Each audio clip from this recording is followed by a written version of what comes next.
A very good morning to you and welcome. You are watching NTV. I'm Viola Xasia, and today on our National Content Awareness Live Talk Show, we dive into Uganda's oil and gas journey, what it means for Ugandan businesses, young people, as well as the entire country's economy at large. Joining us is Miss Sarah Birungi Banage. She is the head of corporate affairs at the Uganda National Oil Company, UNOC, and she'll help us unpack the progress, opportunities, and the role of Ugandans that they are playing in this sector. Once again, you're welcome. And Sarah is already here. Thank you so much for joining us. First of all, what is going to start us off? What exactly is national content? Could you please briefly explain to us in the best language possible? Okay, thank you very much. I will first talk about my company. Okay. What we do, because there'll be someone out there who probably doesn't know what we do. Now, Uganda National Oil Company really is your company that was established by government, an act of parliament actually, to oversee and look after government's commercial interests. By commercial interests, I mean the business in oil and gas.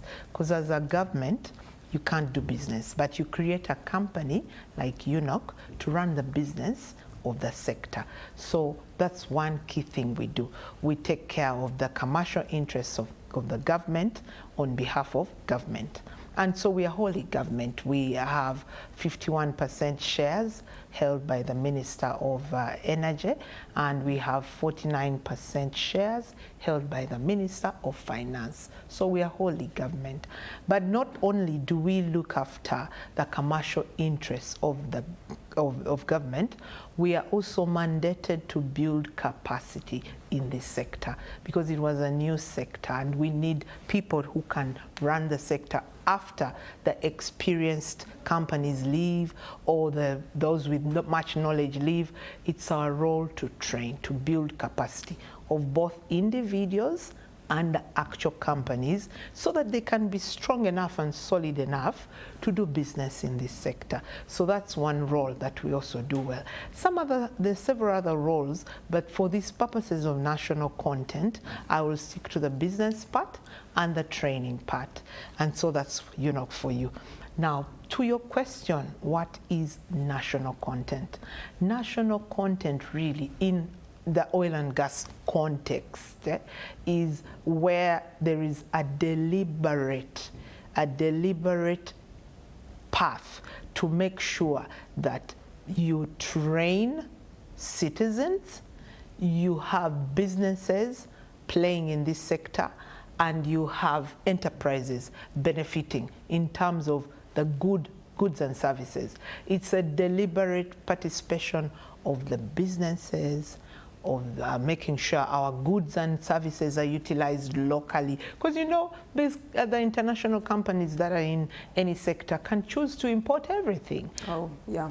Right? Mm-hmm. So national content then becomes the deliberate effort to make sure local goods and services are utilized for the benefit of the country.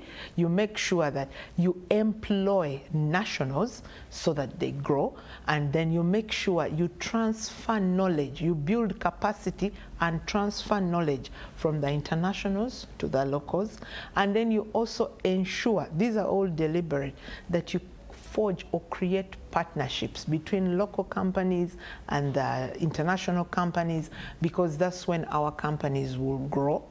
That's when they'll take over. Just like we are in this business, you know, we work with Total and we also work with CNOOC.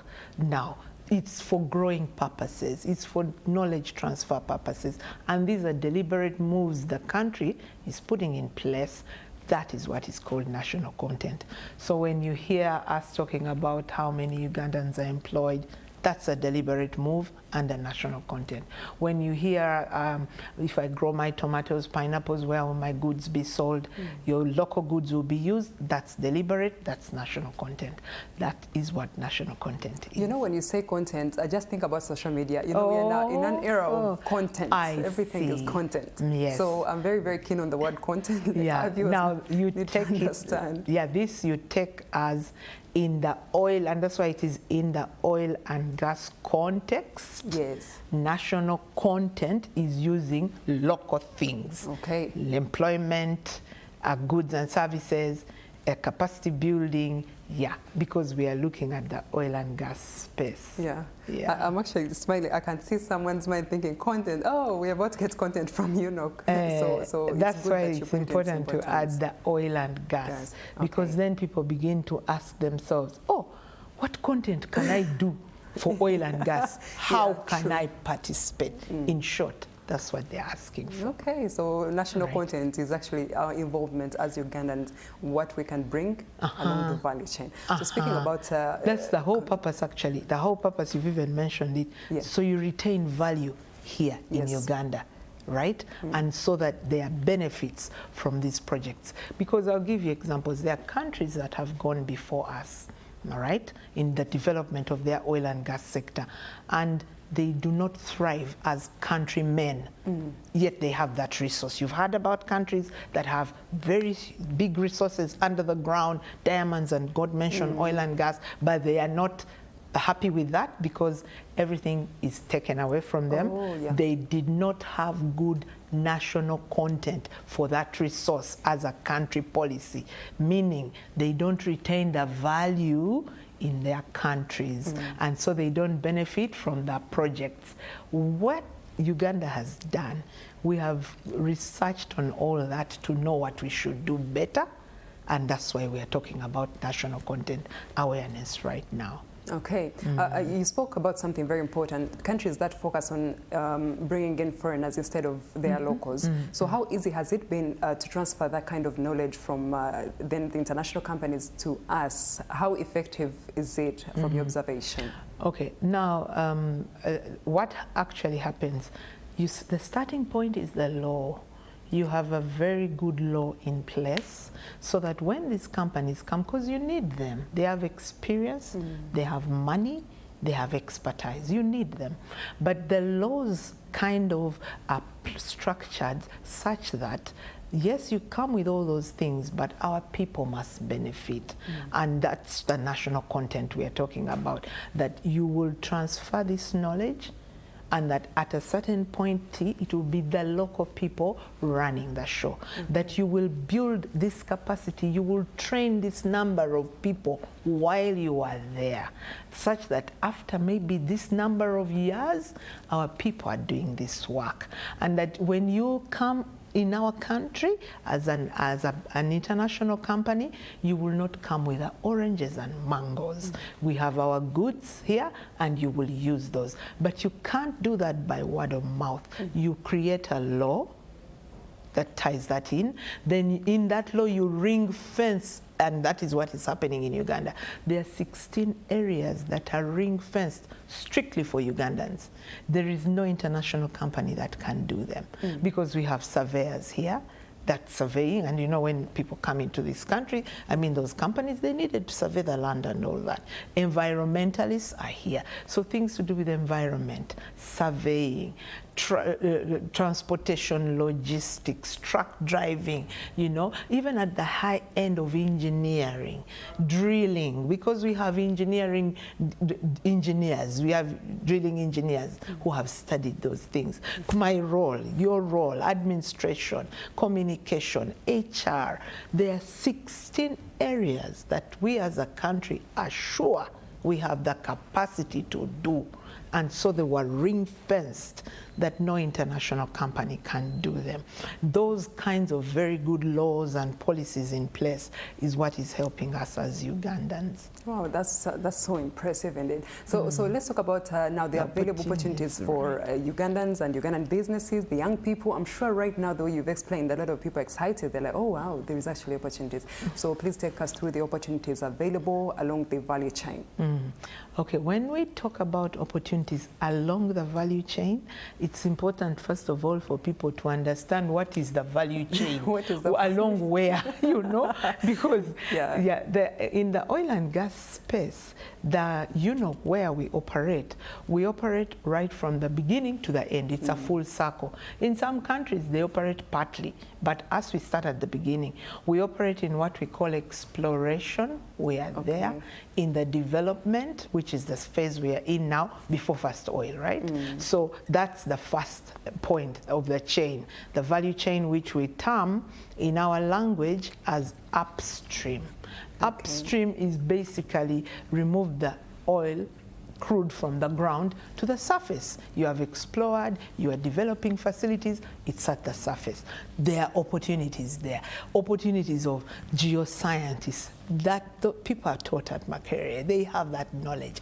Geoscientists, physicians, environmental assessment people, because the environment is assessed and tracked and kept on track. Drilling support, I told you we have drilling engineers here in Uganda trained. We have drilling support. Civil works, our engineers, you know, the civil works, that value chain at that level of exploration and development, we have civil works. But then you have to remember that every time you have workers together, people must eat. So you have catering. Then you have health and safety. Oil and gas is very keen on health and safety, quality, health and safety, and environment. Now, quality, health, safety, environment are subjects children here or youth here have knowledge of, they've studied, so those opportunities exist. Administration, you need HR to manage all those stuff. So those opportunities for those people who have studied those subjects exist in what we call the beginning, the upstream phase. Then we have what we call the middle part. We call it the midstream. But what midstream means is when you remove crude from the ground, you must transport it, which is the pipeline. You must add value to it, which is refining. So that transportation and refining falls in what we call in our language midstream. Now, opportunities in pipeline establishment, welding, stringing together, all that, those opportunities exist in terms of all our university. You know, we have the Uganda Petroleum Institute, those vocational, they're training people in certified international training for welders, so that our guys can now lay the pipes. They weld them together, lay them, and they have international certification. When they're done laying the ones in Uganda, they can lay the ones in Congo, they can lay the ones in Angola, because the training exists and it is there so that people can work first on our projects, but they have international certification. They can also work elsewhere. So those opportunities are there when you lay the pipes, welders, again you have surveyors, again you have environmentalists, again you have people in catering, you know. And then when you get to the refinery, people are now studying it because they know it is here, you know, the opportunities are also there. Then you also have the support, the real support that do a lot of work of building, you know, those opportunities exist. Then we have the back, after that you have the last part, should I call the last section. You've removed the crude from the ground, you have transported it and the opportunities there. You have refined the part that needs refining. No, you must store. You need storage. And that's where UNOC again comes in. We have a 30 million storage tank in Jinja. And there is a 300 million storage tank we are going to build in Mpigi. All those are opportunities. You have opportunities for tank cleaners, metal fabrication, welding, environments. Everything moves with environment. And when you have those high-end, then you immediately have all the support services of HR, administration, legal, environment, communication, goods and logistics, transportation. So those opportunities have been and are there. I guess the next question people will be asking me, but where? How do we, you know, because you have companies that are ready to do the work, but you have individuals like me and you who have studied the subjects. And that's where the regulator comes in. So Petroleum Authority of Uganda created digital platforms. The first digital platform they have is called the National Supplier Database.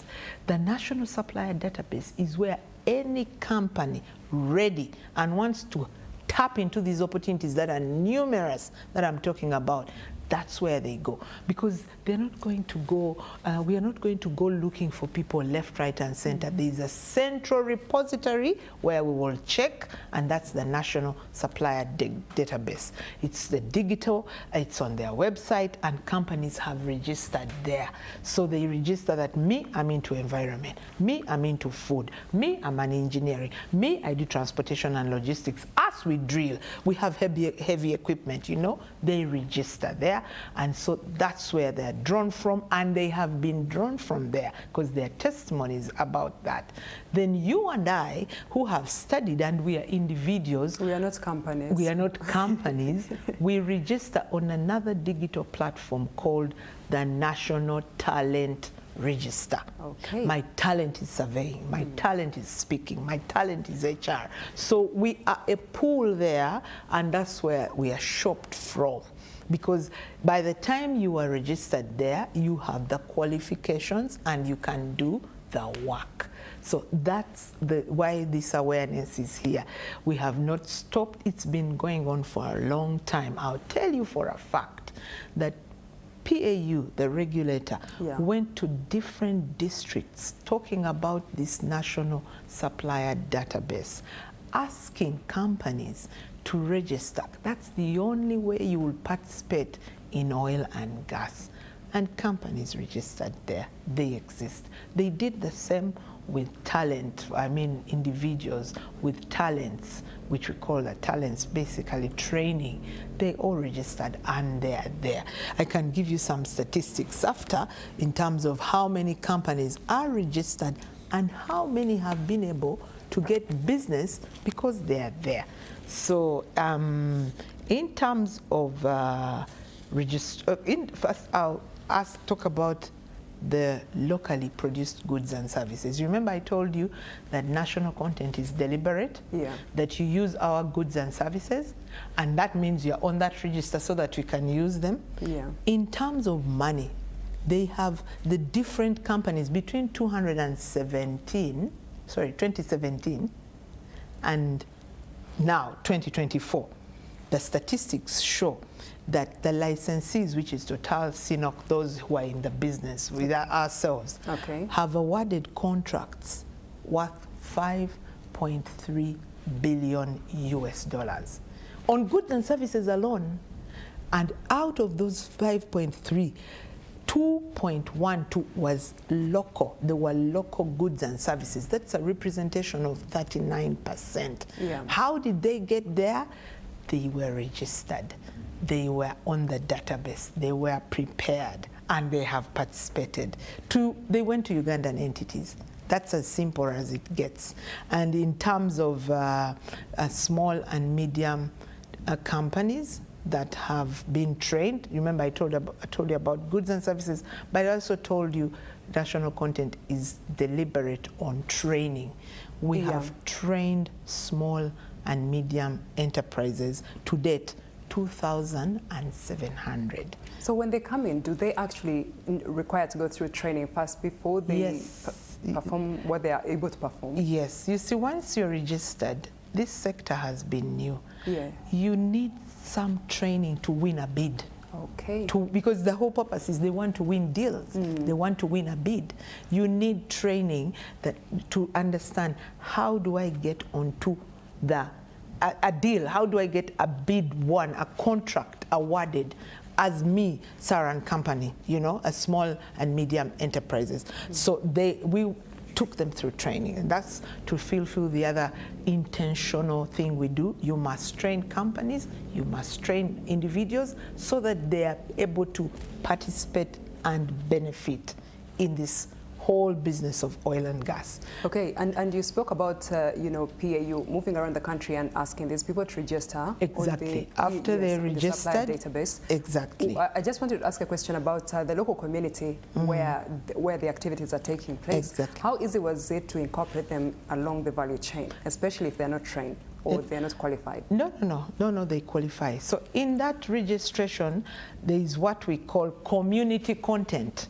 I've been talking about national content, which is almost everyone who can do something, but then there is the special level called community content, where there is a deliberate inclusion of companies that are in the project affected area. Okay. Yeah, so those companies, that campaign also went around to make sure those enterprises or individuals or businesses are also registered on the national supplier database.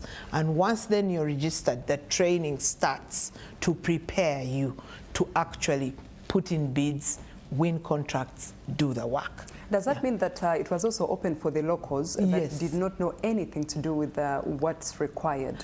As long as you had a business, and maybe we need to talk about a business that is not briefcase, okay? Yeah. So in the community, it was a deliberate move to register them, but there are certain things you must have to run a business, just like here at NTV. No, actually, it's for the locals that are not involved in business.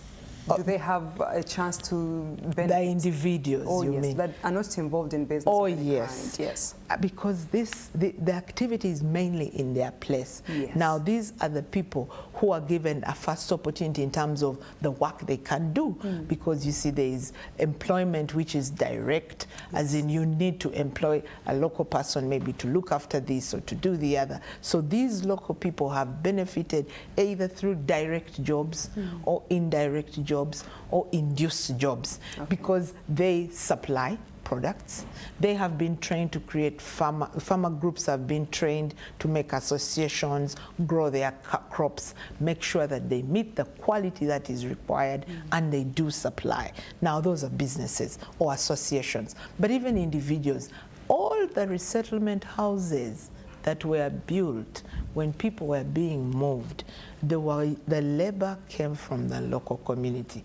If it was being built in Hoima or Chikube or Sembabule, where the pipeline is passing, it was work with the LCs, bring us the youth, able-bodied youth who are serious here, and the labor came from there. That's so yes, the local community has really benefited. I'm very happy for them. Yes, they have benefited. I'm very happy. And of course, even in their products, they grow their foods, they make associations, they deliver food to the main contractor who's supplying food, and that's how they have existed. That's great. So some of the small and medium enterprises were actually from the local community, what we call community content. Okay. Yes. That's very good. We shall now look at the requirements. What requirements are there for the companies or our viewers watching for them to qualify for the National Supplier Database? Now, for any business, really, if you are a serious business, there are things you must have. Yeah. Take an example, tax clearance. You must be able to pay your tax, because you're coming to seek for business in this sector. You must also pay the tax. Yes. So first things first, you have to register on the National Supplier Database. You must show your tax clearance that I am tax compliant and this is what my business is. But also, you must show when you were incorporated, a certificate of incorporation. So we know that so-and-so, Sarah of 2021, you know, I exist officially. I'm not a small Kufera company walking around the streets, you know. You must have a certificate of incorporation. And then the other thing is, you were very strict on NSSF compliance, because we want businesses that will be able to pay the workers' national social security fund money. Because you imagine you work here and you toil, and they don't pay for you your NSSF. They may take off yours, in fact, and not remit their portion. So you must show NSSF clearance that I am a good business, I pay my taxes, and I pay my NSSF for my workers. Then you file what we call annual returns with the URSB. There's a registration board. You must file your returns. I've done this business, I file returns. So you are a credible and trustworthy entity to be given contracts. These contracts are high value money. You don't give it to somebody who's going to close tomorrow. You look for them, you can't even find them. And finally, there's a bank reference letter. You have an account, because you're not going to keep the money in a box under the chair.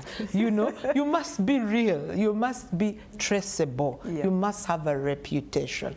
Those are very simple things. Every business really has. If they are not incorporated, if they are not paying NSSF and they don't pay their taxes, they have no bank letter, you don't even, as Sarah, you don't deal with them.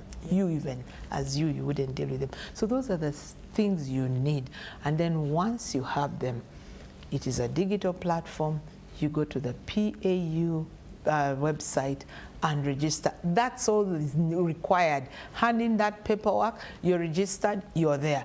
Then you will start being picked to participate in bids, in contracts, and you'll be part of these many, I can show you here, that have won contracts as long as you're there. Even when we are training as UNOC, preparing enterprises and companies to participate in this sector, we don't announce on radio.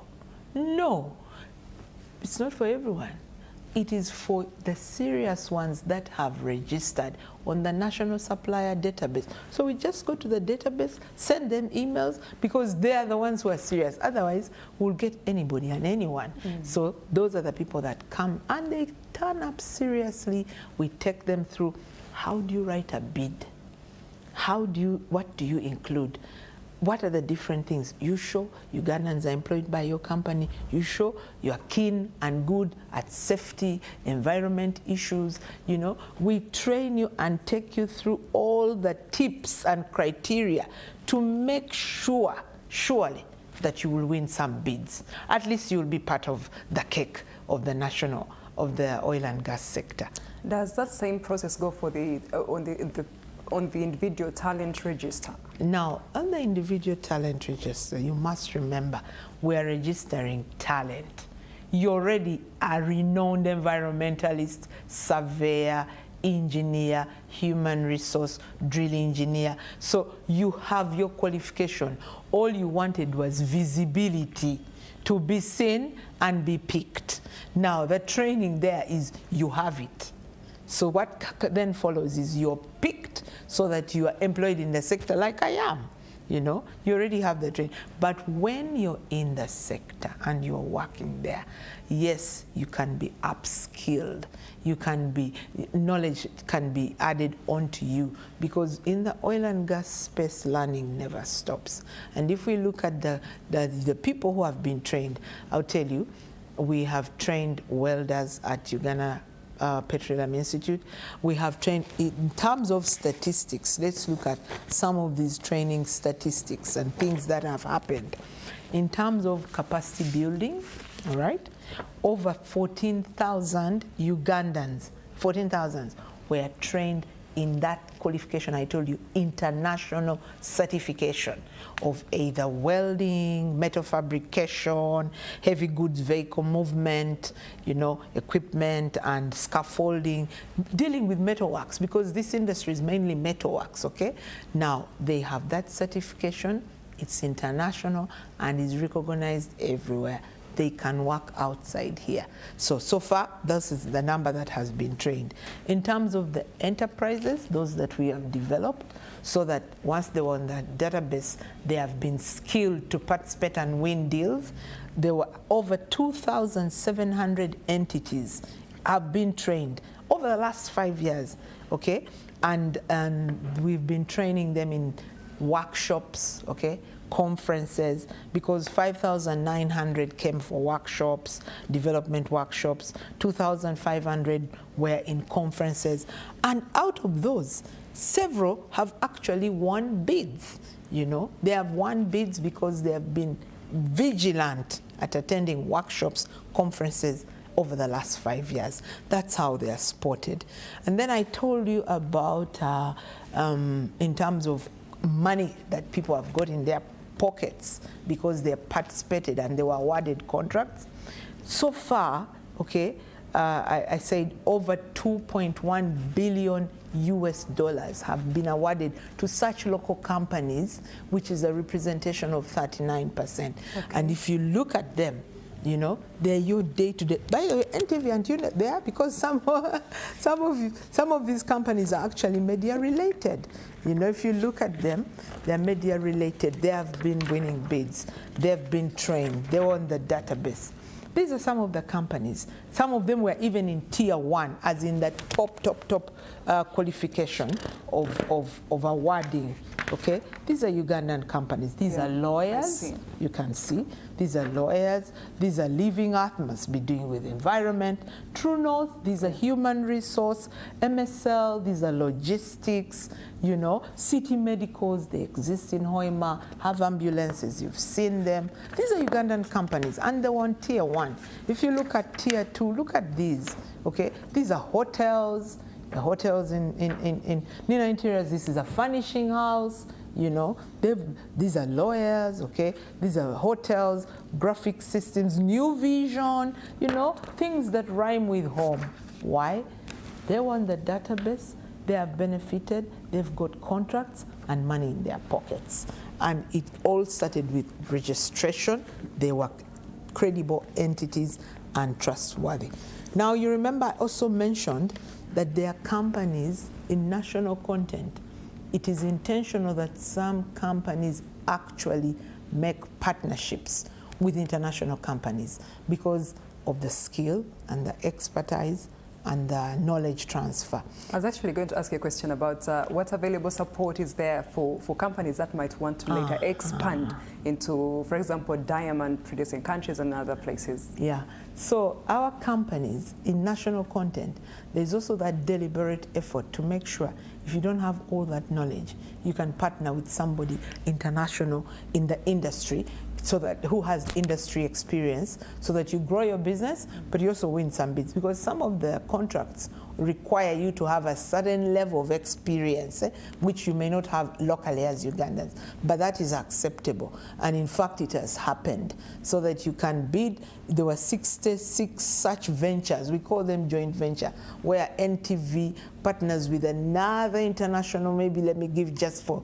argument's sake, CNN, so that you create this partnership and deliver in this sector. That has happened. 66 ventures of that nature happened, and out of them 35 actually won contracts, and they're doing work with their international partners, meaning not only have they got some money, they're getting knowledge, and it will be transferred to them, and maybe in the future they will stand on their feet alone. So that actually happens. Those are some of the deliberate things that this country, our government, has put in place in the laws so that our people benefit. Not only do you work on your own, that's fine, but you can partner. But if you won't partner, maybe you have goods and services, like you have your service of communication, you can benefit, but also employment. And that makes the holistic word national content. But then you mentioned community content. After you've done national level, there's then the deliberate move to have the communities where they are really affected by these projects also participate, come up and excel. When you look at the approach of UNOC, or maybe let's say government, is that we want to make sure that everybody is included, we are using national content. But what's the downside of using national content where the other countries you mentioned prior have decided we just want giants so that we make all this money and we don't care about the communities? I don't think, in my opinion, that it was a decision. They were probably young then, because they're actually turning such situations around now. Okay? It depends on how much knowledge you have when you're entering these partnerships. On our part, there were forefathers we could look at, different countries. So that benchmarking, we only picked out what worked. Now, those our forefathers that went before us and have not benefited from it, it was a question of lack of knowledge. Lack of knowledge, a big giant comes, sees you're not ready, you've benchmarked nowhere, they create the rules and you're tied 35 years or perpetuity in these contracts you cannot break. So it was, I doubt it was never deliberate. It was a question of not doing enough research. They were the forefathers. There was no one probably to learn from, but it would be unexcusable when we have seen what has happened in those countries not to pick leaves of what not to do. And then you also go to other countries, benchmark the Norways of this world of what to do. So yeah, that is really what it is. The journey we've had of oil and gas for the last over 12 years has been mainly a learning journey. It's been a journey to make sure you put the right laws in place. It's the starting point. After you've put because you remember there was a point where it was like the resource won't rot. Yeah. So you might as well wait and do it right. And so when they ask us what the waiting was all about. Oh yeah, there is actually a question about how much longer are we going to wait? And I'm sure there must be a viewer who wonders when we are going to see oil, the first drop. Yeah. Oh, okay. But now the waiting is done. Okay. Because the moment the final investment decision was taken in 2021, it meant that now we can start working. And so first oil is a definite, scheduled for the second quarter of 2026. Because if I tell you in terms of Tilenga being the project developed by Total, the French, that one really, in terms of, I got some statistics just this morning, because you know, in order to bring out fast oil, you must drill wells, okay?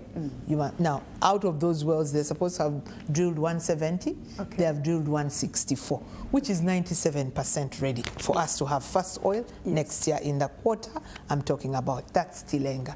When you look at Kingfisher, that's the one being run by the CNOOC, which is the Chinese company. They also need to drill wells so that the oil comes out.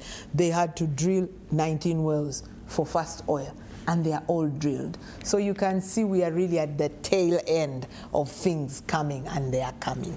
Now, when you look at the pipeline, because once you've drilled it, I told you it must be transported. And those are the pipes being laid where we need the welders and all that. All the pipes we need for the kilometer laying are in country, and they're being laid. Now, on that particular project, we have a lot has already happened, actually. The delivery, the pipeline, already we have laid 150 kilometers, tested it in Uganda. But since all the pipes are here, that is all garnering for second quarter of 2026. That's where we are this time, where people have been waiting. It was worth the wait, but Tilenga is 60% completed. Okay. Kingfisher is 74% ready, and the ECOP is 75% ready. So we're on course in terms of the timeline. We're on course. Yeah. So speaking about employment again, opportunities that are available for our viewers, what skills are in the highest demand from your observation so far? Well, I wouldn't point one skill, because you see, this is how it works. When you get a block like we have, because remember when I talked about transferring knowledge so that you run things yourselves, we have been running with Total and CNOOC. But guess what? Now UNOC, Ugandan, we now also have a block of our own to develop, just like those international companies came. And we are also going to find a partner, but we are in the driving seat. Knowledge has been transferred and we are ready. Now, what happens when you get a block like that? I mean, a lot of work happens in parallel. It's not the kind where you sit and then this is running. No, a lot of work, because at the point you're starting, the environmentalists are totally needed. The geologists who are testing underground to test how much is there in the block you've been given. Because the block is a black field. It's just green field, you see grass. Someone must test, but how much is down there? Those geologists are needed, geophysicists are needed, the environmentalists, to make sure as these people work, they don't do anything that will, because they pull out things. They won't harm our environment. Those are already running, you know. The surveyors are already marking off the area. So oil and gas, that's a sector, is one sector that in a season, the season of exploring and development, takes almost a whole range of people at the same time. But it works in seasons. That season of removing and testing ends, then you start the season of actually selling. That's when you have traders, you have commercial, you know. So it's many people work together to make a season move. I wouldn't say engineering only. Then what about the environmentalists and the surveyors and the drill engineers? Yeah. So it's, but one comforting thing is we now have an outlet for where our children can work, you know, because Makerere churns out students. Uganda Petroleum Institution churns out vocational people, those good at vocational. Different students are churned out. At least there is where they can go, because the sector started and is only going. These projects that are ready to go for fast oil will start running, but then there is Kasurubani run by UNOC beginning. So it's like a cycle. One is already running, another one is starting. Because of the infrastructure we have in place, you can't have it idle, meaning at every one time UNOC is doing the reserves replacement. The others have gone, a new one is coming. That one has gone, another one is coming. Otherwise the pipeline can be idle, you know. There's always something. We have enough areas that can be licensed by the ministry to keep it running 360. And that makes our children being churned out, those already working, keep going. Okay. Yeah. Generational wealth. Generational wealth. I actually indeed. have a question about how the rest of us are going to benefit. Once the oil is out, the fast oil, how are we going to benefit if we are not involved directly within these processes? Yes. Now, they're different. You see, we're talking of employment in this development stage and everything like that. When you finally have the oil here, then you're selling it. And you're selling it for the dollar, or you are refining it. Let's start with the selling, for example. It's a business now, meaning the country is getting in serious dollars. It's selling its crude at the international market, just like all those countries you hear have oil. And when that money comes into our country, you have your economy change. Now, things move from individual companies to nation benefits. It's no longer, because the development stage is where you have individuals, companies, you and I do stuff. But now you move to the second level, which is national development, GDP enhancement, different, you now have money coming in and you have available resources to do the infrastructure you never could do. You know, you look into, and that's exactly what the money, in terms of where will the money, what will it be used for, those laws are there. It will be used for infrastructure and a part kept for future generations, right? So at that level, we now move into national benefit. You have enough money. Yes, you have, at the moment, we rely on a few things we export, and then the revenue collected from you and I. But now you have a resource being sold at the market for top dollar, for a lot of money, to handle your infrastructure. Those kinds of benefits become national benefits that are affecting our GDP very well and that are thriving an economy very well. Yes, that's the kind of benefits we will look at when you sell. But how about the part that we are going to refine? Because remember, the oil we remove from the ground is a lot. Some of it is sold as crude, but some is refined so that we now are also, we have fuel here, made here, instead of fully importing it. You will have jet fuel when you refine. Crude can't be used as it is. Yeah. You must refine it, which is add value to it. When we add value to the crude, we get jet fuel for our planes. We get the petrol, we get the diesel, we get the kerosene. Now, that also becomes a different benefit altogether. Because right now, what you used to import, You have. And that's why we have the storage terminals I was telling you, which will lead to opportunities like tank cleaning, laboratories. All those are opportunities. Our children studying laboratory services are going to have where to put their knowledge, because nothing is stored before it is tested. I've been to Kenya myself, and I look at some of those labs, huge labs, yet they are importing right now. You know, they import, but even when you import, you still test what you're going to store and give to the public. So we saw these huge labs. Guys are busy testing the quality and the whatever of the. Now, that is when we are into refining. We will have that benefit coming through in terms of we have the product, petroleum product, here in country.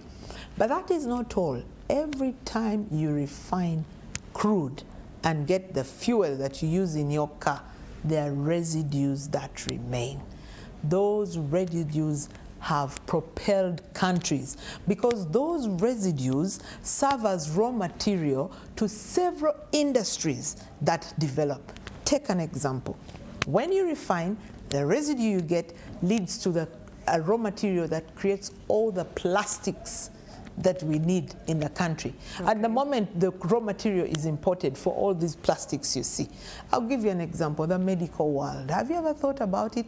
Everything in the medical world is plastic, everything. And so you have got the residue that has acted as a raw material to create the plastics you need, you see, to sustain the entire medical world.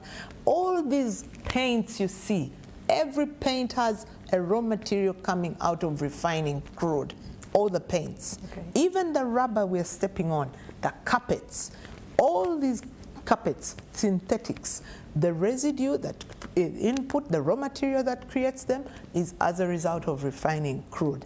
Now, the shelf life of food, because even food preservatives, you can't believe, food preservatives that create a long shelf life for our foods actually come from refining crude, and the residue there acts as an input. So in some countries, actually, they may not have crude, but once they set up a refinery, it is well targeted. Yes, they'll get the fuel, but the residue is so important because it spurs up industrialization and a life of its own for that country.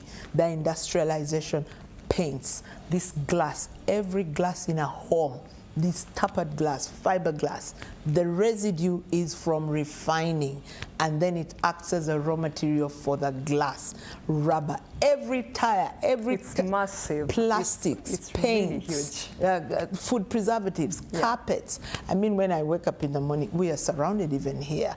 Everything you see here was an input, raw material from refining, and the residue created this.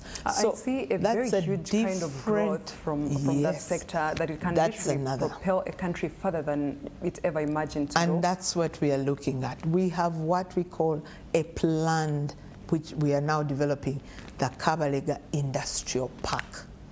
The industrial park is proximity to the refinery is going to, that's the whole plan. Because when you have a refinery, the industries that are propelled out of it, definitely then you need the industrial park. You know, Sarah, that is such a huge and massive plan. However, I have a very, it's an interesting question. I've seen countries go into crisis because of their natural resources. Is that something that has ever occurred to you? Has it crossed your mind? And how does that make you feel when you look at where Uganda might be after all of that growth? Yeah. Now, it is important to look at what kind of crisis these countries have gone into. Has it been war? Has it been... Where a lot of several other countries might want to get their hand on those resources. Exactly. And to take you back, it all starts in the beginning. What laws you have in place, because you have to operate as a country in the confines of certain laws. Now, when, I don't know, I wouldn't say why conflict, because I think you're talking about conflict. Yeah. There are many reasons conflict comes into a country. And sometimes in country people are not happy because they've not been part of that cake. you know, and so you have these splitting factions. But when you have capped it in what we are telling you, a deliberate move to make sure that nationals, businesses, their goods and services are part of that cake, then you have everybody fighting to make sure that we are out of conflict, because then they would not benefit, all right? So in many of those countries, and we've seen them, and we've benchmarked with them, so we look at what was the starting point. That has been the time frame that the learning curve for Uganda has been. Make sure people, it's terrible to watch everything of yours go out, you know, and be used and benefited by outsiders. And that's why the president is so keen on a refinery. Because when you even got into refining, you're now running another mile altogether, a mile of industrialization, employment, and growth of a country. Because under normal circumstances, no one would like you to have that refinery. You're cutting out a huge import bill. I'm actually thinking about international players who might You're really cutting out interest. a huge import bill. A lot of everything of ours is imported. Oh, yeah. So when you have a refinery, a lot of that import bill will fade away. And so that is why it is so important, and why UNOC is on it deliberately, dedicatedly, and very committed to make sure that that is also realized, right? So those are some of the things that would help a country, I believe, to fight for what they own, because they have a huge stake in it. We've known about those conflicts. Indeed, they do come. But when you have learned the lessons and picked what works, you at least in a better position to curtail some of those things. Yeah. You know, if it comes, then it will be something else. But it won't be displeasement out of the oil and gas sector. I pray it does not come. And so we pray it doesn't come. And that's why what we're talking about is in place. We're educating ourselves. This is Miss Sarah Birungi. She's the head of corporate at UNOC, and she's letting us understand national content, where we can get involved when it comes to the oil and gas sector of Uganda. But we are about to actually get out of here. Time really moves so fast when you're enjoying the conversation. So, Sarah, is there anything else you would like us to know before we leave here that is very crucial to our understanding of anything to do with the oil and gas sector, really? Yeah, I think this is the right time for us as Ugandans not to sit on the fence, because those who have put their hands in elbow deep, you've seen, are benefiting. Let's not be on the fence. Get involved, learn. Yeah. See where to fit in. When they tell you do this, register. Probably I can also talk about an upcoming conference. There is the sixth annual National Content Conference and Exhibition. It's coming here on the 3rd and the 4th of December. Okay. Yeah, we will do all the announcing. It's being run by the ministry and our regulator, but there is a whole national content conference and even exhibition over 2 days, the 3rd and 4th of December, where you can get involved, learn, do, you know. And we can't finish all the information here on screen, so I would encourage those who want to ask more to go to our website, www.unoc, which is unoc.com. You can just put in UNOC. The search engine will bring for you our website. And there you'll see our email, send us an email. You'll see our telephone number, give us a call. Or you can come to plot 15 on Yusuf Lule Road. Okay. Let's keep talking. We must take everyone along this journey, you know. Okay, thank you so much, Sarah. And I think there is also a chance to follow UNOC on social media, right? Yes. To be able to get more information. Yeah, we're on X. We're on Instagram, we're on LinkedIn. Yes. Yeah. All right. Thank you so much. Ms. Sarah Birungi Banege, she is the head of corporate affairs at the Ugandan National Oil Company, and she's been shedding light on Uganda's progress so far in involving local companies, businesses, youths, you and I, and how we can benefit along the oil and gas value chain. So thank you very much again, Sarah. It was a pleasure. Yes, and that will bring us to the end of this live talk show from UNOC. We are trying to understand how best we can benefit from the oil and gas sector of Uganda. Otherwise, stay informed, stay engaged. She's talked about the social media platform, so make sure you go there and ask the right questions in order to get the right information. I'm Viola Sasya. I wish you a lovely morning.